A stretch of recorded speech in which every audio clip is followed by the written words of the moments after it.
Hi, my name is Charles Malky, biologist and plant expert with Ivory Organics, where we grow cool plants, and I've just spent the last 48 hours working on preparing all of these cuttings for you. In fact, I was able and fortunate enough to get my hands on 97 fig cuttings for you, thanks to the donation and the contributions of Brad Fickes, who's a 30-plus year in the horticulture business, the horticulture nursery business, and then also the contributions of the BareRoot Nation's owner, Kevin Chang, who donated also his Kadota Figs. And I'll show you down below the pieces that we got and how they added up to 97 cuttings. And over here I prepared all the mail outs with all of your names on it, with some information in there as well. And we're gonna do the cuttings together. I'm gonna share with you, even though we've done cuttings in the past and I've taught you guys how to do fig cuttings in years past, but between your comments and my experiences and more meetings I've had with people, the goal is to make each year, each growing season, your best ever. And I'm hoping all of us have the best growing season in this year, and the goal is that we learn and educate one another and to make each year that much better. So I'm going to share with you my tips and what's going to make everything better for us. All of this is going to be in the mail. So the cuttings within here are between less than 24 hours to less than 48 hours, depending on whether I picked them up from Brad's house or from Kevin's BareRoot Nation's nursery, which was down in Orange County. Let me share with you over here some of the guides that I use. I basically had all of my cuttings on these sheets of paper, and then as the cuttings worked their way into these envelopes, I was left with this. And you can see over here I had Chicago Hardy. I only had 2 pieces of that. We have the Grandpa Samaan Euro Green Fig. I only had 3 pieces of those. So for whomever gets this, the Brown Turkey, I only had 2 pieces. BareRoot Nation's Kadota Fig, 20 pieces. Up here I've got the Panache Tiger. I have 10 of those. And in addition to, I kept this bag for me. So I think there's, this would be considered number 11, even though there's 2 pieces in it. And some people are gonna end up with between 1 to 2 cuttings per bag, just to let you know. The Brad's Fickes Black Mission Fig, 38 pieces. And again, this is 38 plus this one would be considered 39. And I threw a few extra pieces to propagate for neighbors that already said they want some of these figs. I've got 6 of the Kadota Figs.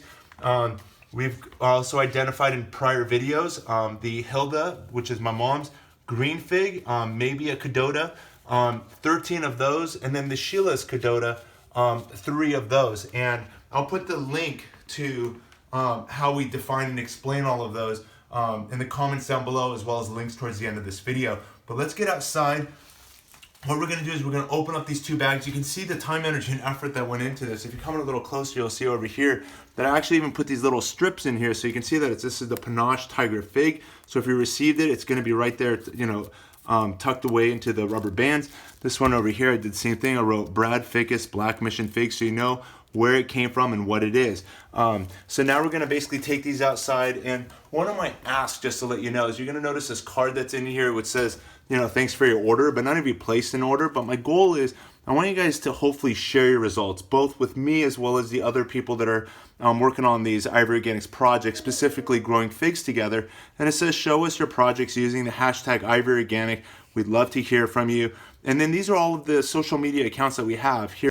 Here you can see that we're on Instagram, Twitter, Facebook, Pinterest. You can email us, as all of you. I mean, that's how you basically applied and enter this contest, was you emailed us at info@ivoryorganics.com. And if you have any questions, feel free to give us a call as well. And just to let you know, the best way to get a hold of me personally is on Instagram, as well as YouTube, are my number 1, number 2 favorite ways of communicating. So for those of you that are on those, please communicate. And then the goal with no matter how you and what social media you use is to please use that hashtag Ivory Organic. Well, let's get outside and get to preparing these cuttings, and I'm hoping the rest of you will follow these steps to hopefully maximize your success. Now follow me. So let's get started by, let's go with what was actually our number 1 most requested fig, which was the Panache or the Tiger Fig. So we're just going to simply open it. If you want to come in a little closer so you can see the steps here in regards to how your item was packaged. You can see again, this was the label. Again, this one here specifically, the Panache Tiger Fig. and then we put them in these Ziplocs. Once you open the Ziploc, you'll have your 2 cuttings that are wrapped in a damp paper towel. And once you open it, and be careful when you open it not to rip off any of the buds, but you can see that the cutting is very well hydrated, and then the bottom, you can tell obviously this here is the top being, you know, the apical bud, and not all of them will have that, but the way you're going to identify which one is the top and the bottom is you're going to notice that there's an extra scar near the base of what's going to be the bottom of your cutting. So let me put that in the light where hopefully you can see that better. I'm going to set that down so you can see that there's a scar, which I did to every single one of the cuttings for you to identify the bottom. And also the reason for that scar is it's going to increase absorption. It's going to also, as you can see with that rooting power, it's going to help absorb more of that rooting hormone. And again, we discussed the power and the importance of rooting power is to also inhibit mold and mildew and rot from the cutting, which is one of the reasons a lot of cuttings fail. So that's there to preserve it in addition to providing it with the hormones. And other products that could work on your cuttings also include cinnamon and honey, and as well as like crushing some willow bark and using that as a solution to increase the hormones necessary for expediting root formation. So what we're going to do now is we're going to basically prepare the soil that we're going to insert this cutting into. When preparing the soil, my 2 favorite products to be using, and it could be one or the other or both, are these 2. The first one is, and again, forget about the name brand, but it's simply getting hands on a product known as vermiculite. And as you can see, it basically has a goldish appearance. It's basically a product that comes from volcanic rock that's then heated to extreme temperatures, and it results in more of like a popcorn type product. But what it does for your plants, if you can take a look here on the label, is it improves moisture and nutrient retention in potting mixes and in garden soil. It aids in faster seed germination, prevents soil compaction, and increases aeration. So if you already use just one product, my preference would be to use vermiculite. I know a lot of growers that simply use this product over here, which is perlite, and perlite, again, and it kind of has overlapping functions, helps prevent soil compaction, promotes strong root development, excellent for starting cuttings. And here we are working on cuttings. But if we take a look at this product, you'll notice a lot of potting soils always have that white popcorn that's in the soil mix. That's this. What it helps do is, as we just read, increases aeration, but it also absorbs water, but it allows water to pass. It's kind of like it's doing 2 things at the same time. It's absorbing water and at the same time also not allowing the soil to be too damp and leading to potential rot. What we're going to do with this potting mix, being that I've got both of them, is I'm going to create a mix of 50% each. Before I do, what I'm going to do is also, I'm just taking a plastic cup, is I'm going to want to cut a couple of holes, between 2 to 4 holes at the bottom, to make sure that when I water, that the water passes. So what we're going to do here is just simply take your pruners. If you take a look at the base of the cup, I'm simply going to go with the pruners and cut 1, 2, 3, and feel free to do 4. That should be sufficient. The goal is when the water comes down the cup that it's allowed to escape and not continuously rot the soil mixture. What I'm going to do is simply take a little bit of the vermiculite and perlite. You're going to want to mix that together. It would be better if you did it in a separate container, but I basically got a vermiculite perlite mix. What we're doing different this year than last year, and the reason I'm redoing this lesson on preparing your cuttings, is there's nothing organic in it. Both of these products, and I want to show you, I'm not just going to say it, they're both right here OMRI listed products, meaning they're for use in organic agriculture. This one over here has a similar seal right there, OMRI listed. The point is that these products are derived from a natural source and don't have any chemical components that would otherwise take away from the organic certification that these products have. So when I say it doesn't have organic material in the soil, is we're not using anything that's made out of carbon specifically, carbon that can break down, such as leaves, coffee grounds, your compost that you've created using your kitchen scraps. All of that is going to increase the likelihood that your cutting is going to end up rotting. What we're going to try to do is try to keep this cutting as healthy and as disease and mold free as long as possible by using what I'm calling is basically an inorganic substrate. There's going to be no potting mix, there's going to be no moss in here, there's going to be no sphagnum moss, there's going to be no coconut coir, there's going to be nothing that is derived of living things within this structure until we graduate it from this container to the next. So my advice is to simply use something that's either all vermiculite, all perlite, or the combination of the two. We're simply going to take your cutting now and we're going to insert it. The goal when inserting it within your soil medium is to make sure that you've got your first node covered. For this particular cutting, I've got 1, 2, 3, 4, 5 nodes. The goal is to get at least, when I've got this many nodes available, by covering this node, this is likely to be where the roots are going to come out. If I can get a second node in there, I'll increase the likelihood of getting some roots from the second node, and then we'll keep the third and fourth above the ground. And you can feel free to even go down 3 nodes deep. The goal is, like with every node, you're increasing your chances that roots are going to come out of, and it's typically, and I've noticed this consistently, probably going to come out of one of these white dots, which are the lenticles, which are like the breathing holes for the fig tree. Let's see if we can spot a couple more. Right there, you can see these little white dots. When they go into the ground, the roots typically come out of these lenticles and form the roots. And figs are one of the easiest plants to root, and I'm so excited that hopefully all of you, 97 cuttings across the country, are going to be able to enjoy fresh figs in your garden. As I wrote in my letter in that first sentence, and here we go. So that's basically done. What we're going to do now is water it. So let's go with some water. And we're just going to want to make sure that it's soaks like that and that the water is penetrating the bottom as it has done here. And then the last step that we're going to do is I'm going to take another cup and add about a half an inch, quarter inch of water. That actually might be a little bit too high, so we'll lower that. And we can just take this cup, and the idea is to get the water level somewhere near the bottom third, bottom fourth. The water level right now in the cup, I'm hoping you can see that, is a little bit too high. So it actually readjusted. Right now the water level here, if I bounce it, I'm hoping you can see that the water level is hovering between these two joints. The goal is to keep the bottom quarter inch wet, and then it will dry itself out within a day or two. But this is a way that we're going to be able to accomplish the soil medium being moist but not saturated to the point that it's going to suffocate and cause a rotting situation within the soil medium.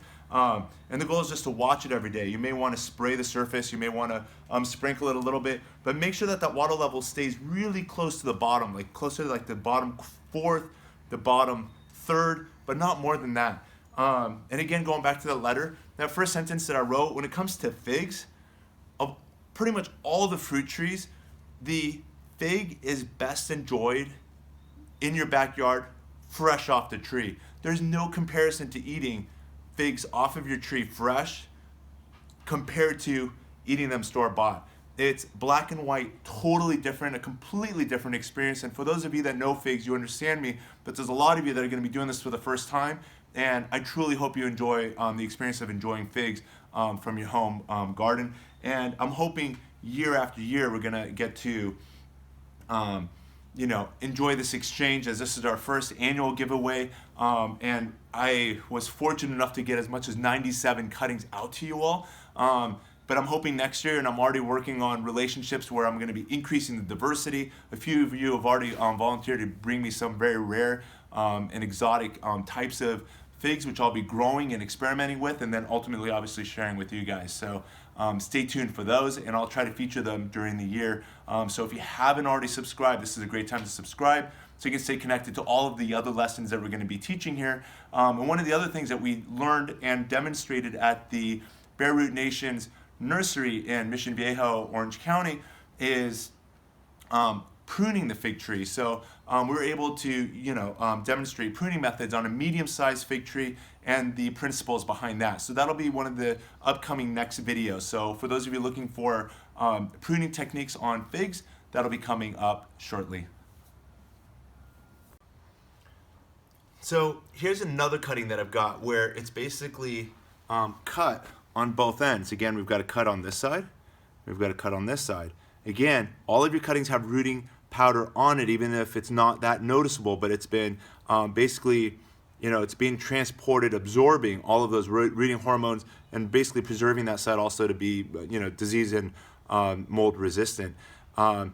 What I want to share with you, we've now got an exposed end. Most of the cuttings actually have an exposed tip, such as this one. And as we discuss in a lot of the videos, if I can take my pruners here, the very central part of it, the pith here, is very soft. You can see with my scissors, it's very sponge-like.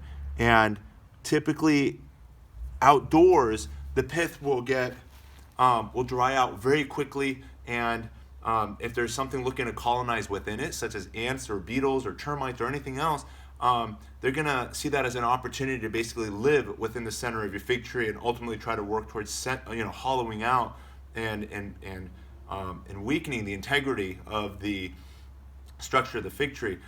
So what you can do to protect that is to basically cover this surface. And one of the products we're going to discuss momentarily is going to be the Ivy Organics product. But I want to share with you another way to also prepare your planting. We're going to talk about a couple other ones real fast. Again, I've got my vermiculite perlite mix in here. What I forgot to do, because I was doing this so quickly, is add the holes at the bottom of the container. So now that's done.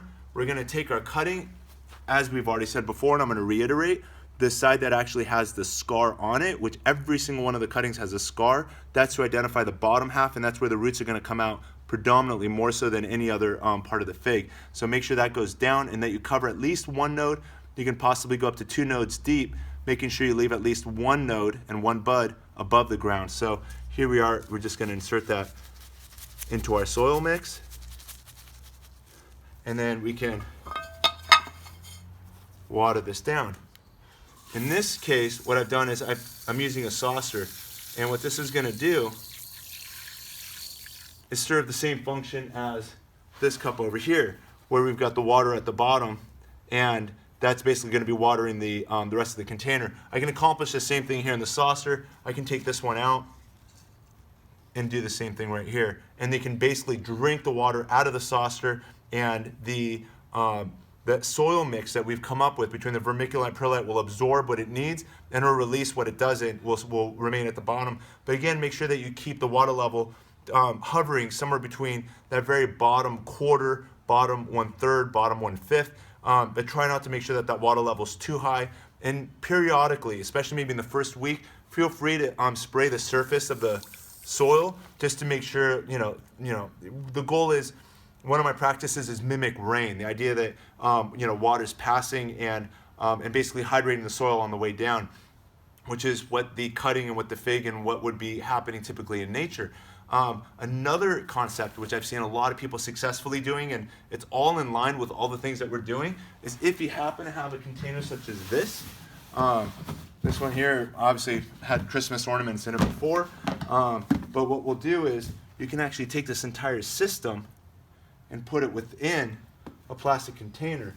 You may want to poke a couple of holes so that the intensity of the humidity doesn't get too out of control within here, and that the heat doesn't get too extreme, and don't put it in the sunniest spot. The ideal place when doing something like this system is to put it in a place that gets morning sun, where it warms up nicely during the coolest part of the day. It basically warms up early, gets the sun that it needs, but hopefully by the time it's 11, 12, 1 o'clock, as the heat gets more intense, that it's in a shady spot. So try to find that part of your garden where it gets morning light, but it doesn't get the direct afternoon light and heat. So try to find that ideal spot in your garden. The other thing too that I like doing is bringing this indoor, and by doing the cup with the holes within a cup without holes, is you can put this now on your windowsill. And typically for a lot of you growers across the country, it's still freezing outside, whereas over here we're enjoying 80-degree weather in Los Angeles for about a week now consistently, where it's too warm, which is another reason for rushing getting these figs to you before mine begin to push growth. As I've noticed some figs in some gardens are beginning to grow, I want to make sure I get this to you and that you start these indoors. For those of you that are living in freezing climates, get these started indoors, or if you have a greenhouse, get it started in your greenhouse. And then as spring comes to you, hopefully within the next 6 to 8 weeks, you'll have a nice fig with roots, and we're going to get to share these together. So again, for those of you that haven't subscribed, subscribe now, and I'll share all of these results and all of our successes. And I'm hoping all of you too that received our figs or are using the Ivory Organics products, and I'm going to keep pressing this a lot early this year, is to make sure that you, I got my label a little wet here, but make sure that you go to whatever your social media is and make sure you put in that hashtag Ivory Organic so that we can all stay connected, as I like to check those social media sites, if not regularly being daily. I'm on there at least no less than once a week. The other things I want to share with you is for the surfaces that are exposed, such as this one over here. You can use products such as these over here, which I'll bring.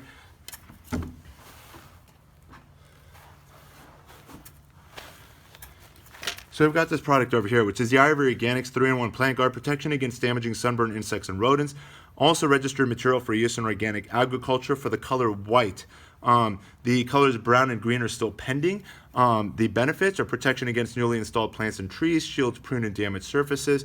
And the benefits is the yellow product has 7 natural garden oils, which better protects against insects and rodents, whereas the blue product is oil-free, with the focus being on summer sunburn and winter sun scald protections. And all of these products can be used as a ready-to-use spray that you can get your hands on, or you can convert any of these products into foliar sprays. The directions are on the back. It can be used as a spray, it could be used as a brush on, it could be used as a tree paste, depending on how much water you add. So I'm hoping this gets all of you guys off to an excellent start with your cuttings. If you have any other questions, feel free to reach out to me through all that different social media that I shared with you at the beginning. And that's it. I'm exhausted. I'm going to race off to the post office now and get those all in the mail to you, so you guys can all enjoy figs and share them with you, your family, and your friends. And looking forward to working with you guys throughout the year and for the many years to come. If you've enjoyed this educational moment by Ivory Organics, be sure to like it. Most importantly, by subscribing below, you'll be connected to this and all of our other educational gardening videos. Thanks again for watching, and happy gardening.